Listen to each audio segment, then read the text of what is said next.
plants and animals and things, which will then have a percussion effect, if you will, on human development. What's your scenario for that? Yeah, very, very good question. The first one you think about is agriculture, because that is plants and animals highly managed, but yet we depend crucially on agriculture for our survival.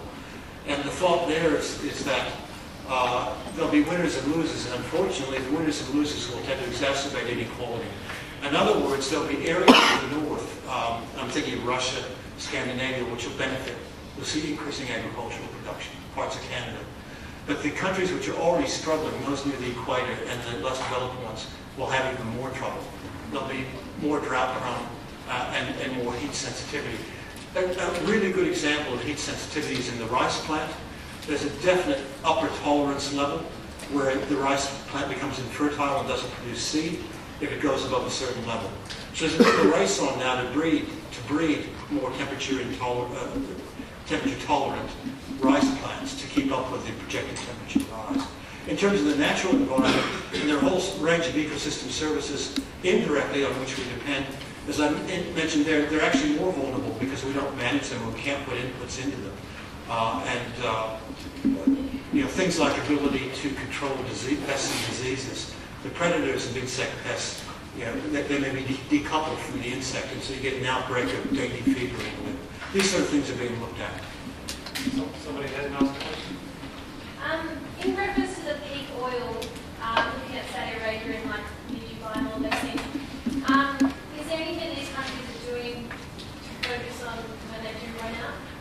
Like, I mean, apart from Dubai becoming like now new major sports complexes, another focus compared to oil, but are they doing anything to sustain it, or they can't?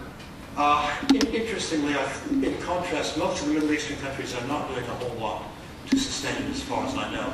But Norway's an interesting contrast, because Norway's got a lot of North Sea oil.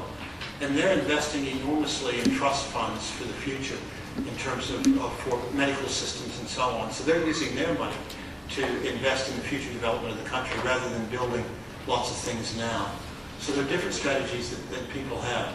Interestingly, because we have a free market system, the signals aren't yet coming through the market to say, wait a minute, we've got to develop liquid fuels pretty fast. And people are saying that we've already probably left it too long, because just as you hit peak oil and start to go down, even if it's only a small dip, because the demand is going like this, you're going to hit price spikes and instabilities. And that's when the signal's first going to really hit the market. But it hasn't actually hit it yet. As a scientist, do you get annoyed that you've got all these facts and you've been working on it for so long and there's so much inaction to try and help sustainable problem? Actually, no, I don't, because as I've evolved myself from coming from a biophysical background to study far more of the social sciences and humanities side of it, I'm actually fascinated by how humans individually and societally react and respond to these things. And I'm not the pessimist that you might guess by looking at all this stuff, because you find enormous changes very fast in human societies. You can see it in the past, where there's sort of social, psychological tipping points on various issues, and things can change. I think we're very much in the balance. There's no guarantee we'll get on top of this problem. But the rapidity by which Australia, for example, has gone from almost completely denial of climate change to talking about 80 or 90% cuts, that's very, very fast. And if I would have said a 90% cut 3 years ago, I would have been labeled an extremist and would have been completely irrelevant. Now Garno is going to be saying something like that as a possibility, and it'll go into mainstream politics. So in a way, don't get too pessimistic, because humans have an incredible capability to adapt and change. And it's being put to the test now. So I'm not annoyed by the fact that this has been going on for a long time. Societies have a right to be a bit skeptical about all this until we really present a convincing story of what's going on in the planet. And I think we now do have that. So I'm actually pretty optimistic. In this morning's lecture for Australian environment, John Anthropocene said that all these models about climate change, that they're all just predictions, that it's not even close to being like the fact that they're going to be actually accurate is far from certain, and that we don't actually know what controls the climate as such. not what we actually know. What do you think about that? No, I think that's too weak a statement. He's not a climate scientist. And one of the issues you have to remember is we know a lot about how the climate is controlled. If you go back to that Vostok ice core, let's put that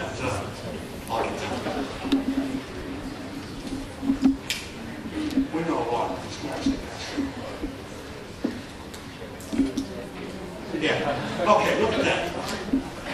You can already see some things there. You see patterns. And as a scientist, you say, well, that tells me something. I don't know something about it. Why is it every 100,000 years or so that we have a warm period? All right? We know that. It's because of the Earth's orbit around the sun. It's elliptical. Okay, it's not circular. So that means that sometimes it's farther away. In fact, most of the time it's farther away. And if you have the sun and it's elliptical, when it comes close for that short period, you get more solar radiation. It should be warmer. Bang, there you have it. Every 100,000 years. And we know from astronomy that's the amount of time it takes for the Earth to go around the sun. Why is the present one a little bit longer? Because it's not perfectly elliptical. It actually becomes a little bit more circular every 600,000 or 700,000 years. And this has been predicted by people who understand the astronomical theory of climate.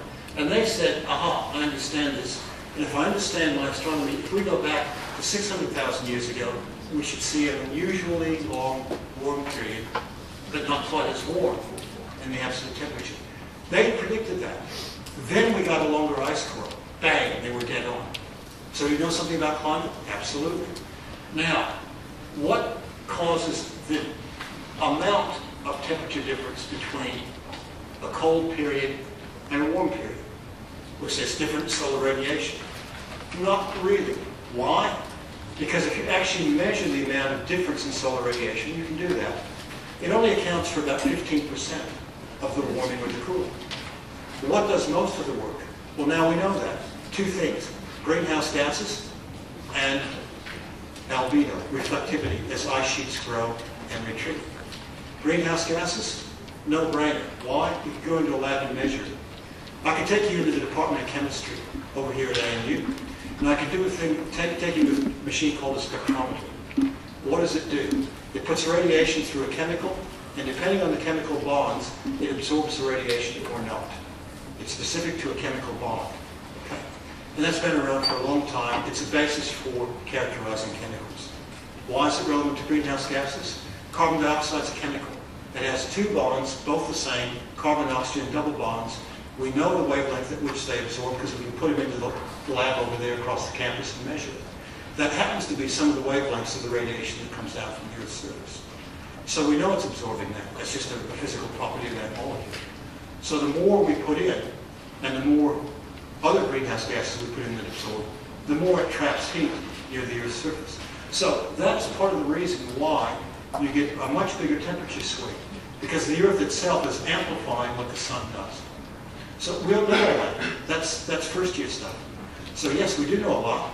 The physics are in the climate models. The climate models are actually doing a pretty good job of predicting what we observe. Two questions right at the back. Oh, sorry. I was just wondering, why on the graph is the temperature rising slightly before the CO2? Because that's a good question. It triggers the outgassing of CO2 from the ocean. That's the first phase of the feedback effect. By far more CO2 in the ocean than in the land.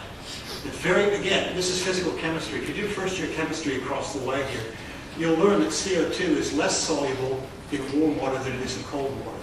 So it goes like this. As the Earth approaches the sun, it starts warming a bit. It warms the ocean. CO2 is less soluble, it outgasses. Okay? Then that starts trapping more heat, which warms the ocean even more. And that outgasses more CO2.